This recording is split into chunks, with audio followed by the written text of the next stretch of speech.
Paz do Senhor. Gente, eu estava muito preocupada. Por quê?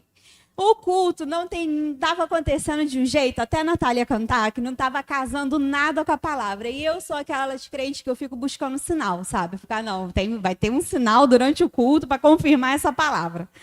E aí o culto estava rolando, eu falei, Senhor Jesus, tem misericórdia de mim, não está casando, não está casando. Aí a Natália cantou esse louvor que casou perfeitamente com a palavra que a gente vai ministrar hoje.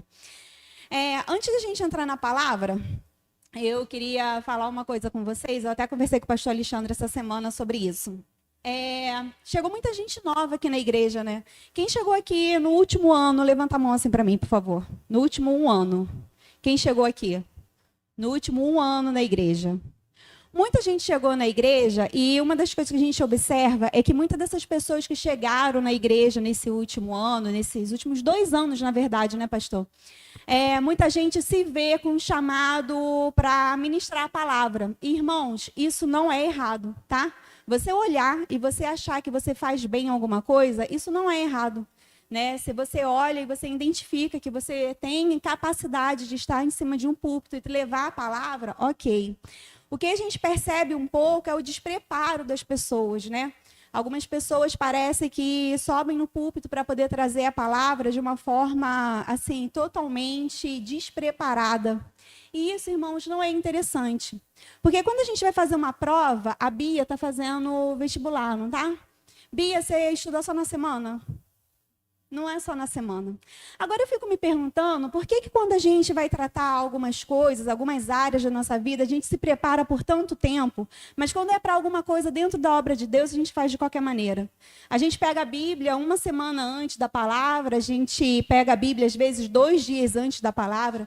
Eu me pergunto por que a gente trata as coisas de Deus com tanta irrelevância e quando a gente quer alguma coisa dele, a gente quer tanta prioridade. Uma das coisas que talvez, né, as pessoas novas na igreja e tudo que não saibam, o pastor Alexandre deu um curso sobre homilética, aproximadamente uns 2 anos atrás, e ele ensinou, não foi obrigatório para a igreja toda, quem queria participar, participou, nós pagamos um valor simbólico para poder participar do curso, o curso durou aproximadamente 3 meses, e nós fomos ricamente abençoados com esse curso. E esse curso, irmãos, todas as aulas deles está gravada.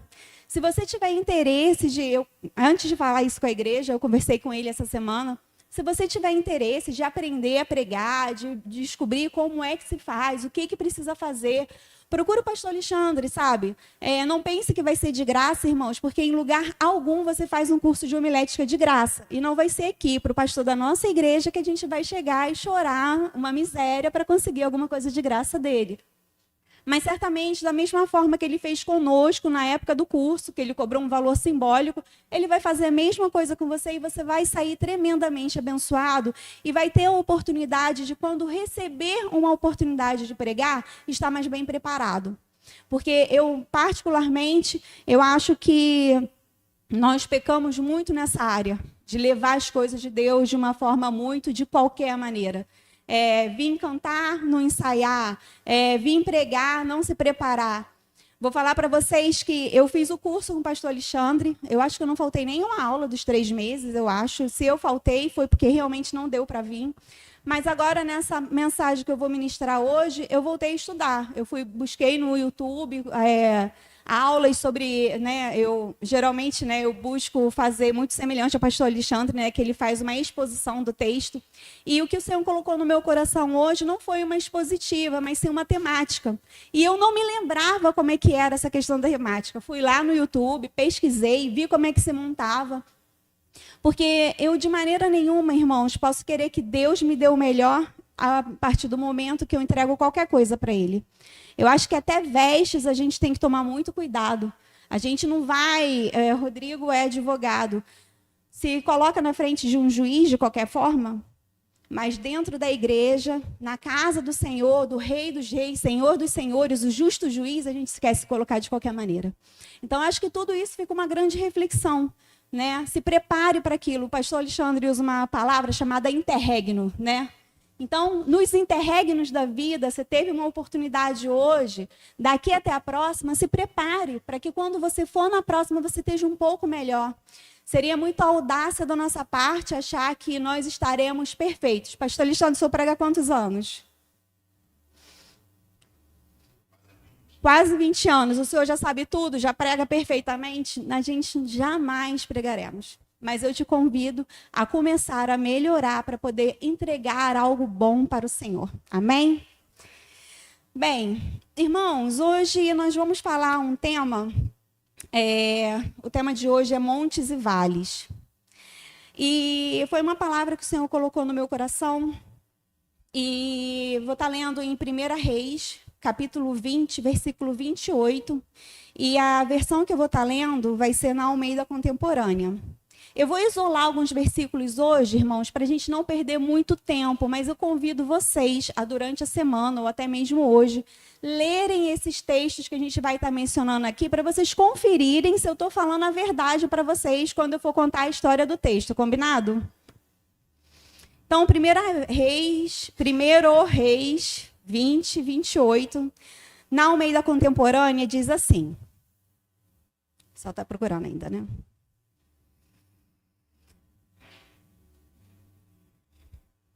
Diz assim: chegou o homem de Deus e disse ao rei de Israel: assim diz o Senhor, porque os sírios disseram: o Senhor é Deus dos montes e não dos vales. Toda essa grande multidão entregarei nas tuas mãos, para que saibas que eu sou o Senhor. Vou fazer um resumo e aí durante a semana vocês vão conferir se é verdade, tá bom? Então, assim, o que está acontecendo aqui nesse texto, irmãos?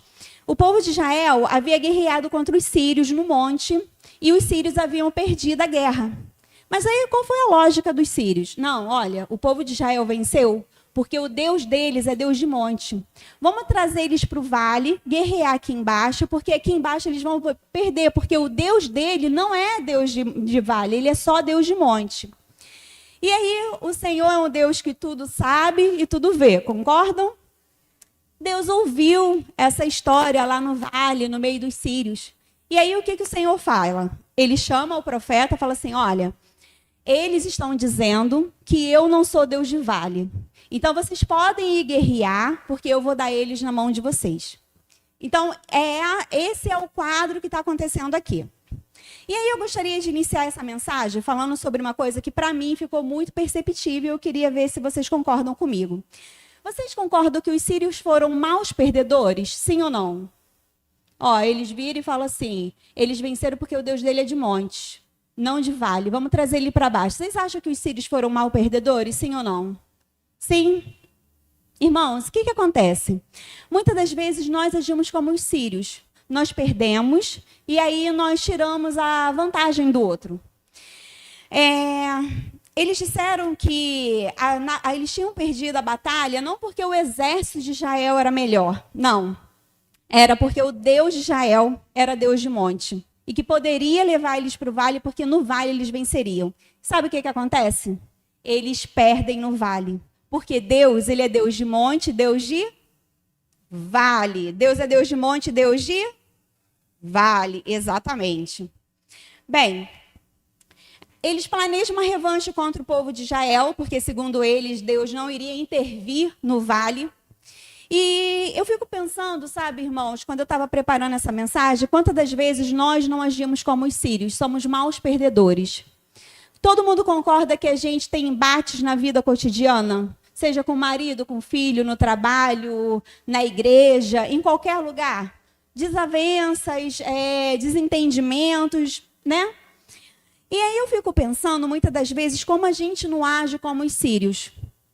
Nós perdemos, né? E a gente acaba não dando mérito para aquele que venceu.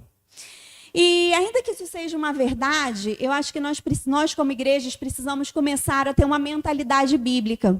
Porque a mentalidade bíblica, ela nos ensina o seguinte, que quer seja no monte, quer seja no vale, quer vencendo, quer perdendo, Deus está no controle de todas as situações. Bem, seja numa vitória, seja numa derrota, Deus ele não perde o controle da situação. E uma das coisas que eu queria te dizer aqui hoje, não seja um mau perdedor. Porque quando alguma pessoa, quando prevalecer sobre você em alguma situação, reconheça o esforço dela.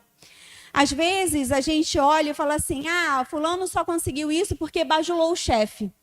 Né? Quantas das vezes a gente não passa por situações como essa? E a gente olha e fala assim, não, eu não me presto a isso. Ok, irmãos, todos nós temos o direito de não nos colocar a fazer certos tipos de coisa. Mas vocês concordam que até os bajuladores, eles têm o trabalho dele para poder bajular? Para poder alcançar aquilo que eles querem? E aí, se você seguir no texto, vai dizer que o povo sírio perde no vale, num só dia, 100 mil homens. E aí eu queria te fazer uma pergunta. Quantas batalhas vocês acham que nós seguimos diariamente travando só porque a gente não aceita uma derrota? E às vezes, sabe, irmãos, a gente olha e quando a gente entra num embate com uma pessoa, a gente dificilmente aceita uma derrota porque nós temos uma mentalidade de que o outro ele é inferior a gente. Seja marido, filho, colegas de trabalho, igreja, aonde for o seu problema de relacionamento, porque eu posso garantir que todo mundo aqui tem problema de relacionamento com alguém. E independente de onde você esteja, às vezes a gente passa por situações como essa. Então, quantas batalhas vocês acham que a gente segue travando diariamente só porque a gente não aceita uma derrota? E quando a gente não perde derrota para Deus, né? Quantas vezes a gente não se coloca em algumas situações de não aceitar nem mesmo que Deus, né, vença numa situação que a gente está orando para o Senhor? E aí a gente para poder pensar e a gente identifica que nós ficamos muitas das vezes dando murros em pontos de faca. Irmãos, murro de ponta de faca, você acha que machuca? Se você literalmente pegar uma faca e dar um soco nela, vai te machucar? Vai, irmãos. Você vai se ferir cada vez mais. E aí, sabe o que você vai fazer depois que você estiver ferido? Você vai recorrer a Deus para poder trazer a cura sobre você de um problema que você mesmo causou. Porque o Senhor já tinha te mostrado, o Senhor já tinha te orientado que aquele ali não era o caminho, mas você, pelo seu querer, você estava ali insistindo numa situação que Deus já não estava ali. Bem, nós precisamos perder uma mentalidade, irmãos, de achar que perder é uma coisa ruim. A Bíblia, ela não nos ensina dessa forma. Tiago 1,12 diz assim: feliz é o homem que persevera na aprovação, porque depois de aprovado ele receberá a coroa da vida. Agora me diz uma coisa, quem está sendo provado? Ele está passando numa visão de batalha. Ele está perdendo ou ele está ganhando? O que vocês acham?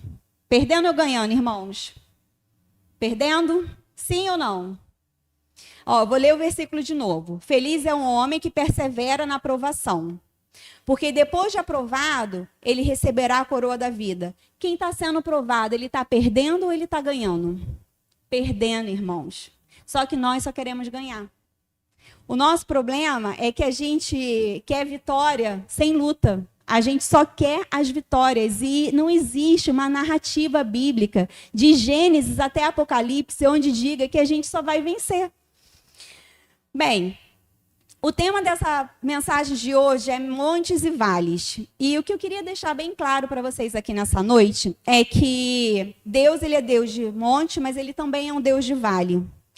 Tem gente que só vem para a igreja cultuar a Deus, ela só ora, ela só louva, ela só faz um devocional se estiver tudo indo bem na vida dela. Se vier uma luta, se vier um vento, se vier algum problema, pronto, isso é motivo para ela paralisar. E aí, muitas das vezes, ela pula do barco, ela olha para o vento, assim como Pedro fez.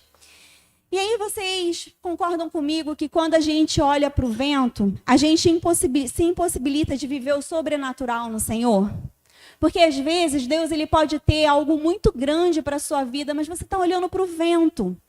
Vento, irmãos, vem e vai. Ontem, todo mundo percebeu a ventaninha que deu? Foi um tempo, né? Passou aquele vento e daqui a pouco aconteceu o quê? Nada, acabou. E aí, a gente, muitas das vezes, por olhar para o vento, a gente fica impossibilitado de viver o sobrenatural de Deus na nossa vida. Porque, para uma pessoa que pensa dessa forma, ela limita Deus a ser Deus de monte, assim como os sírios que a gente leu no início. E se ela fica desempregada, se uma pessoa dessa perde um ente querido, fica doente, na cabeça de uma pessoa dessa, ela está desamparada e Deus não está com ela. Esse tipo de pessoa limita Deus a ser Deus apenas de monte. E porque ela está no vale, muitas das vezes, ela pensa que ela está sozinha. E eu queria te perguntar, você acha que no vale você está sozinho? Não. No vale nós não estamos sozinhos, irmãos. Durante a preparação dessa palavra, eu ouvi algumas ministrações no YouTube de alguns pastores e teve um pastor que falou uma coisa que eu achei muito interessante, que ele disse assim, que durante o nosso tempo de vale, nós temos o hábito de deixar a nossa alma falar. E a alma seria literalmente as nossas emoções. Quando, na verdade, nos tempos de vale, nós não deveríamos deixar a nossa alma falar, mas nós deveríamos falar para a nossa alma. E aí eu vou dar um exemplo para vocês bem fácil. A gente está vivendo uma situação, pensa uma situação aí que você esteja com medo de enfrentar. Você olha para a situação, você está com medo. O que você vai fazer? Paralisar, óbvio. O medo, irmãos, é um sentimento de autoproteção. Então, toda vez que você sente medo, o seu organismo, ele te dá um sinal que é hora de você parar. Só que se você deixar a sua alma, as suas emoções falar, você para. Por quê? Porque você está se autoprotegendo. Isso é do organismo do ser humano, não é você ou eu isoladamente. Não, todas as pessoas são assim. Só que se você falar para o seu medo, se você falar para a sua alma assim, olha, calma, sabe aquele momento de maior medo que você passa, que a sua emoção está mais aflorada, você parar, respirar fundo e falar, calma, vai dar tudo certo. Eu só preciso olhar essa situação por um outro ângulo que vai dar certo. Pronto. Você falou para a sua alma, você falou com as suas emoções, você deixou de dar voz para ela. O problema é que quando a gente está nos vales da nossa vida, nós não falamos para a nossa alma, nós deixamos a nossa alma falar. E aí é que começa o quê? O declínio da nossa vida. Porque a partir do momento que as emoções falam, geralmente, as nossas emoções, elas não são convertidas ao Senhor. Você sabia disso? Quantos aqui gostariam de ter uma pessoa da sua família, o seu vizinho, o seu colega de trabalho convertido ao Senhor? Levanta a mão. Todo mundo, irmãos. Quem não tem ninguém na família, eu parabenizo você, porque geralmente todo mundo tem alguém que gostaria que fosse convertido. Mas a nossa questão, muitas das vezes, é que as nossas emoções elas não estão convertidas. Só que nós estamos preocupados com o outro. As últimas vezes que eu tenho tido a oportunidade nas Déboras, a gente tem conversado bastante sobre isso. E uma das coisas que a gente precisa ter na nossa mente, irmãos, é que nós precisamos aprender a Bíblia e começar a converter a nossa alma diante do Senhor. Nós precisamos começar a converter as nossas emoções a Deus. Porque a partir do momento que as nossas emoções elas estiverem totalmente entregues a Deus, nós pararemos de travar lutas desnecessárias. Porque aí, quando a gente estiver ansioso, sabe o que a gente vai falar para a nossa alma? 1 Pedro 5,7. Lance sobre ele toda a vossa ansiedade, porque ele tem cuidado de mim. Então, eu vou ter a certeza, quando eu estiver ansiosa, que Deus está cuidando de mim. Eu não preciso ficar ansiosa. E aí, quando eu estiver abatida, eu vou virar para a minha alma e eu vou citar para ela Salmo 42:5, que diz assim: por que está abatida a minha alma? Por que te perturbas dentro de mim? Espera em Deus, pois eu ainda o louvarei pela salvação que há na sua esperança. Então, eu vou olhar para o meu abatimento, seja ele qual for. Porque às vezes a gente se abate por problemas da vida, por problemas de saúde. Eu vou virar para o meu abatimento, eu vou falar assim: por que você está abatida? Espera em Deus, você vai louvar ao Senhor. E aí, quando eu estiver com medo, e quando você estiver com medo, quem sabe nós citaremos para a nossa alma o Salmo 23:4, que diz assim: mesmo quando eu andar por um vale de trevas e morte, eu não temerei perigo algum, porque tu estás comigo, a tua vara e o teu cajado me protegem. Irmãos, vocês acham que vocês citam a Bíblia para as suas emoções? Porque, meus irmãos, eu vou falar uma coisa para vocês, existe no mínimo um versículo bíblico para cada emoção que você possa sentir. O problema é que muitas das vezes nós estamos preocupados em converter o outro e nós não olhamos para a nossa conversão. Irmãos, nós somos pecadores. A nossa natureza é pecaminosa. Um bebê recém-nascido, ele é pecaminoso. É a natureza da gente essa. A nossa tendência, sabe o que é que dá prazer? O que dá prazer é o pecado, irmãos. Para a gente poder abrir mão do pecado é muito difícil. É renúncia todos os dias de renunciar. Não é fácil não, irmãos. Mas nós queremos converter o outro. Porque nós olhamos para o outro e julgamos que ele é pior do que nós. Nós olhamos para o outro, eu falei isso na última vez que eu dirigi aqui as Déboras, a gente olha para o outro e a gente acha que o outro é inferior a nós, só que nós conhecemos um Jesus, irmãos. Nós conhecemos o Senhor dos Senhores e nós continuamos entranhados em pecados. Nós continuamos escondendo o pecado do Senhor que sabe todas as coisas. Só que quando nós olhamos para a gente, olhamos para nós mesmos e falamos, eu sou santo, eu consigo, eu posso todas as coisas naquele que me fortalece, mas o outro que está do meu lado, não, aquele ali é pecador. Evangelho não é sobre isso. Evangelho é sobre você olhar para você mesmo e você identificar o quão miserável eu sou. Quando Isaías tem lá a visão, ele fala o quê? Ai deles ou ai de mim? Ai de mim. Sou eu primeiro em mim, depois através de mim. E aí, muitas das vezes, a gente fica aí sem converter as nossas emoções. E uma das coisas que a gente precisa entender de uma vez por todas é que Deus está com a gente, seja no monte, seja no vale. E haverá momentos de monte, haverá momentos de vale na nossa vida. E queria contar para vocês que nós precisamos estar preparados para ambos. Não se prepare somente para o tempo bom, irmãos. O tempo ruim vai chegar. E se a sua alma não estiver convertida, vai ser difícil para você, viu, irmãos? Porque para quem já tem a alma convertida, que se a gente já vive caindo, a gente já vive tropeçando. Bem, monte sem preparo, a gente tem que tomar muito cuidado, porque a gente pode se tornar, sabe como quem? Judas andou com Jesus, mas foi o traidor. Agora, vale sem Jesus, sem o Senhor, nós podemos nos tornar, sabe como quem? Acabe, rei de Israel. Naquela época não existia ninguém acima de um rei. Ele é considerado biblicamente o pior rei de Israel.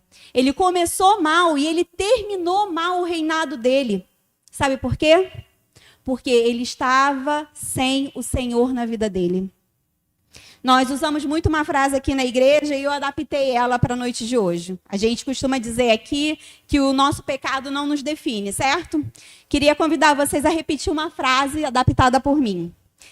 O lugar que você está, repita, não define quem você é. Não define, irmãos. Você pode ser empresário, você pode ser dona de casa, você pode ser o que for, seja qual for a sua profissão, seja o que quer que você faça. Onde você está não te define. Acabe era rei, não existia ninguém acima dele. E, em compensação, ele é considerado um dos piores reis de Israel. Entretanto, se nós estivermos com Deus, nós veremos o sobrenatural acontecer, seja no monte, seja no vale. E nesse primeiro momento a gente falou um pouco sobre comportamento e eu queria falar sobre os montes e os vales. Em Êxodo 19, versículo 3, diz assim: Logo Moisés subiu ao monte para encontrar-se com Deus. Aqui, irmãos, eu te convido também a estar lendo durante a semana. Vou explicar para vocês. Deus vai marcar um encontro com o povo de Israel. Moisés sobe no monte e ele fala assim: Moisés, olha só, fala para o pessoal aí de baixo se preparar que daqui a 3 dias eu vou aparecer no monte para poder falar com eles. Então Deus dá aí um prazo aí de 3 dias para eles se prepararem. Agora eu vou ler para vocês o versículo 16, 18 e 19. Olha só como que Deus se apresenta no monte, irmãos. Ao amanhecer do 3º dia, houve trovões e raios, uma densa nuvem cobriu o monte, uma trombeta ressoou fortemente. Todos do acampamento tremeram de medo. O monte Sinai estava coberto de fumaça, pois o Senhor tinha descido sobre ele em chamas de fogo. Dele subia fumaça como de uma fornalha. Todo o monte tremia violentamente e o som da trombeta era cada vez mais forte. Monte é lugar de sobrenatural.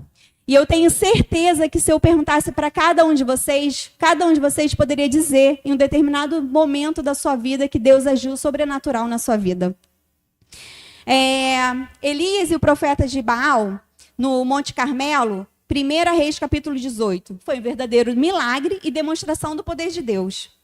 No Monte das Oliveiras, nós temos Jesus orando, e em Lucas 22, 43, diz que apareceu-lhe então um anjo do Senhor que o fortalecia Jesus.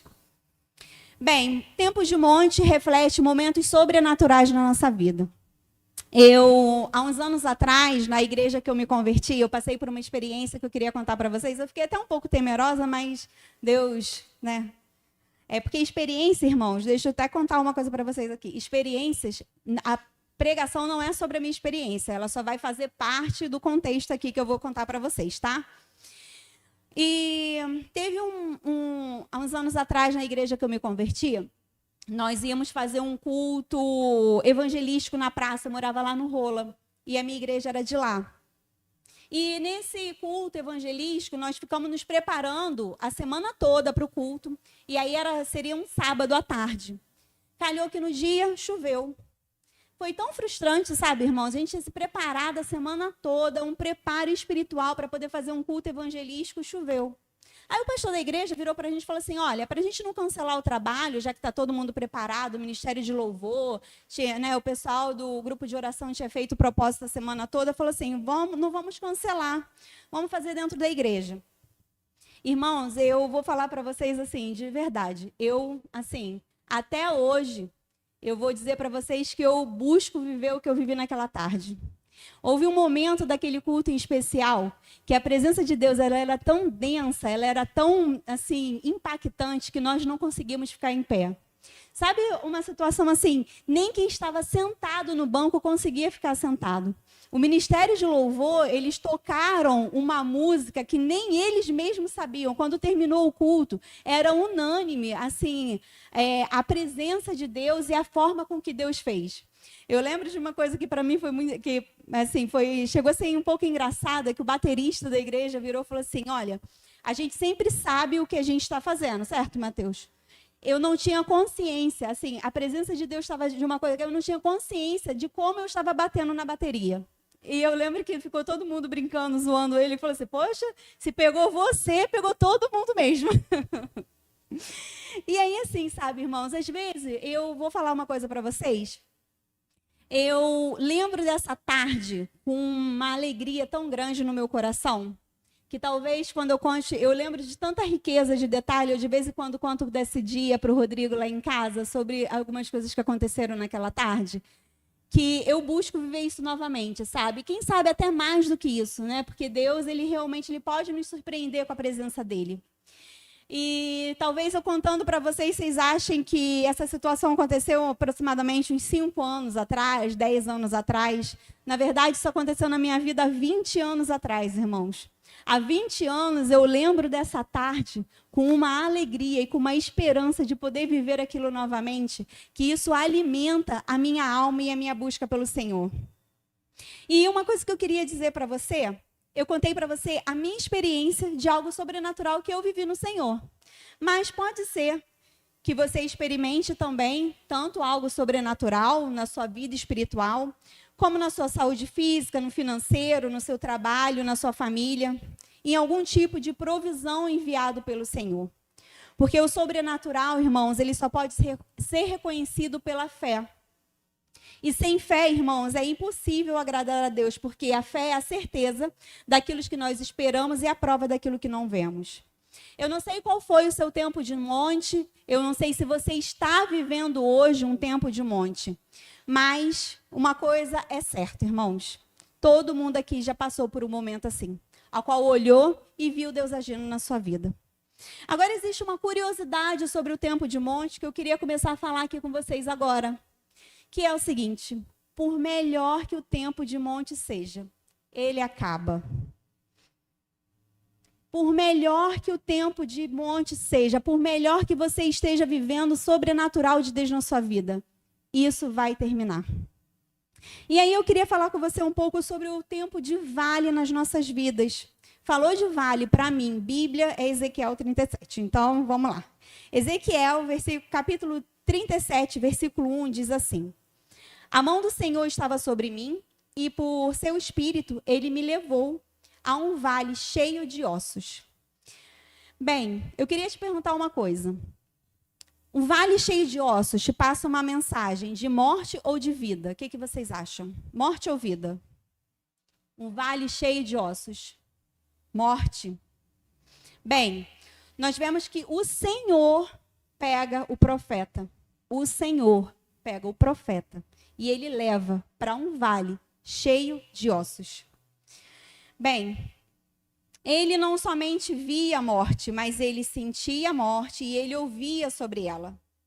Na Bíblia nós temos várias outras pessoas, vários outros personagens bíblicos que, se você for pesquisar, você vai ver. Tem Jó, que ele foi levado ao limite de vale na vida dele. Nós temos Noemi, sogra de Ruth, que ela perdeu tudo, inclusive o marido e os 2 filhos. Nós temos o filho pródigo. O filho pródigo, irmãos, é um cara que ele tinha tudo na casa do pai dele. E ele escolhe ir viver longe do pai. Nós agimos assim muitas das vezes. Deus nos dá tudo nas nossas mãos, mas muitas das vezes nós escolhemos viver longe do pai. Bem, lugar de vale é onde há falta de vida, escassez, fraqueza espiritual. E aí eu queria contar uma coisa para vocês, que eu acho que foi aqui que o Senhor me permitiu contar essa história da minha antiga igreja.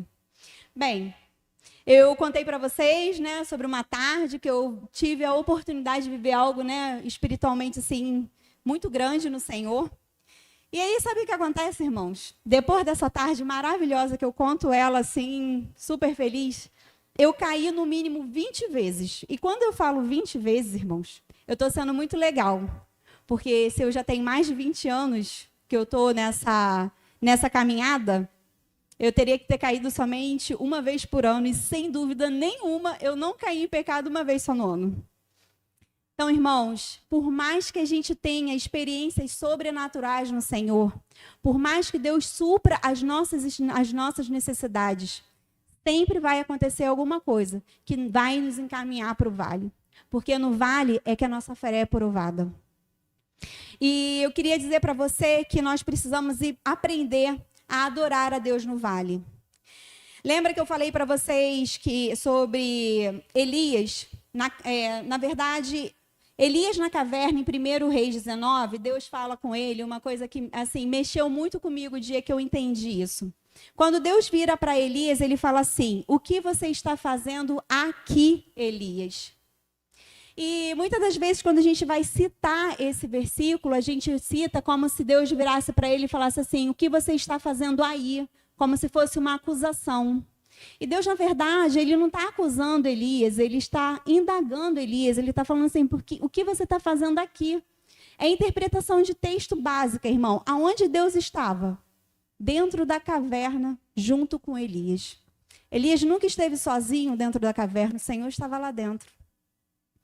E na Via Dolorosa, Jesus também não estava sozinho.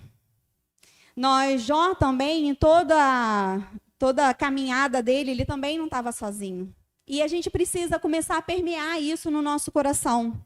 Entender que, por mais que as coisas ruins aconteçam na nossa vida, Deus está conosco.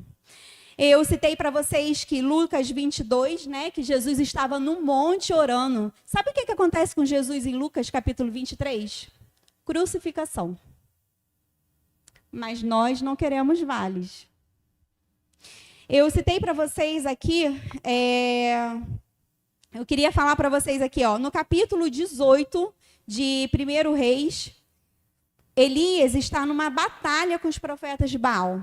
No capítulo 19, ele está dentro da caverna. Isso não dá espaço de tempo, não, irmão. É bem rápido mesmo. Eu queria contar para vocês uma experiência minha, eu falei para Rodrigo assim, eu tenho que contar um momento de vale da minha vida, e não existe momento de vale pior na minha vida do que esse. Eu tinha uma palavra de um médico, quando eu tinha 19 anos, eu tive uma palavra de um médico que eu não poderia ter filhos. E eu me agarrei nessa palavra. E eu fiz, assim, eu tenho tireoide, né? E aí eu faço tratamento desde os 19 anos, faço acompanhamento com o médico. E eu me agarrei nessa palavra. E por mais que nunca mais nenhum médico falou isso, eu fiquei com isso na cabeça. Sabe quando você pega uma verdade e você guarda ela para você? Eu fiquei com isso na minha mente, que eu não poderia ter filhos. E aí eu lembro que quando eu comecei a namorar o Rodrigo, que a gente resolveu casar, eu ainda comentei isso com ele. Falei, olha, eu tenho uma palavra de um médico que eu posso não ter filhos. E aí a gente foi, 4 anos depois de casado, eu engravidei do Samuel, foi uma bênção. Eu não tive problemas, eu só enjoei muito. Eu enjoei até o dia do nascimento do Samuel. Foi uma bênção essa parte de enjoo, mas o restante, irmãos, eu não tive problema nenhum durante a minha gravidez. Quando Samuel nasceu, para mim, irmãos, eu não sei expressar o tamanho da minha felicidade. Eu tinha uma palavra que eu não podia ter filho, e aí, de repente, eu estava com meu filho, sabe? Assim, aquela criança... Gente, não, eu vou falar, toda mãe acha que o filho é lindo, né? Gente, mas Samuel era muito lindo. Eu olhava para ele assim, eu ficava, meu Deus, que criança linda. Mas esse foi o meu momento de monte. 15 dias depois eu tive que internar o Samuel por ictirícia. Esse foi o meu momento de vale. E aí, quando eu falo para vocês ictirícia, quem sabe o que é, sabe que é uma coisa muito simples, não mata, né? Só precisa ter o cuidado necessário. O que aconteceu, irmãos? A ictirícia não foi o vale foi o meu sentimento. Eu lembro que no dia que eu deixei o Samuel internado no hospital, irmãos, foi uma situação muito difícil para mim. Eu lembro que eu vim dentro do carro, estava Rodrigo e minha mãe dentro do carro, e eu vim literalmente chorando e gritando que eu queria o meu filho de volta no meu colo. Foi uma situação, para mim, muito difícil deixar o Samuel lá. Samuel ficou internado por 5 dias na UTI neonatal. E eu lembro que, coitado do Rodrigo, o Rodrigo ele ficava assim, Viviane, eu era expulsa da UTI neonatal todo dia, entre 7 e 8 horas da noite. Eu era a primeira a chegar. Quando as enfermeiras chegavam na porta, eu já estava na fila. Eu era sempre a primeira mãe da fila para poder entrar na UTI. E eu passava o dia inteiro sentada com Samuel. Quando chegava 7, 8 horas da noite, as enfermeiras me expulsavam da UTI neonatal. Por quê? Porque eu, por mim, irmãos, eu não ia embora. Por mim, eu ficava ali. Mas foi o meu momento de vale. Eu lembro que o Rodrigo, ele ficava assim para mim, quando eu chegava em casa, eu chorava tanto que ele ficava assim para mim, Viviane, dorme logo para chegar logo amanhã, para você poder ir. Porque eu ficava agoniada, eu queria ir logo ver meu filho, sabe? Eu reagia assim, muito mal com essa questão da internação do Samuel. Eu fiquei emocionalmente muito mal, irmãos. Mas queria contar uma coisa para vocês. Vale não é eterno. Esse meu vale durou 5 dias. Por 5 dias eu tive dificuldade de comer, eu tive dificuldade de dormir, eu tive dificuldade de raciocinar. Mas ele durou 5 dias. Pode ser que teu vale dure um pouco mais, irmãos. Mas ele vai acabar. Vales, eles não são eternos. Eu te convido a repetir comigo. Vales não são eternos. Eu queria te contar um segredo que, se você quiser, pode espalhar para todo mundo. Ninguém vive uma vida inteira dentro de um vale. Não tem como. É impossível. O Senhor não faz isso com as nossas vidas. Você passa por vale, passa por deserto, passa por lutas, mas elas vão terminar no tempo determinado por Deus. Amém, irmãos? É só você lembrar de Jó, de Noemi, até mesmo de Jesus. A luta deles passou.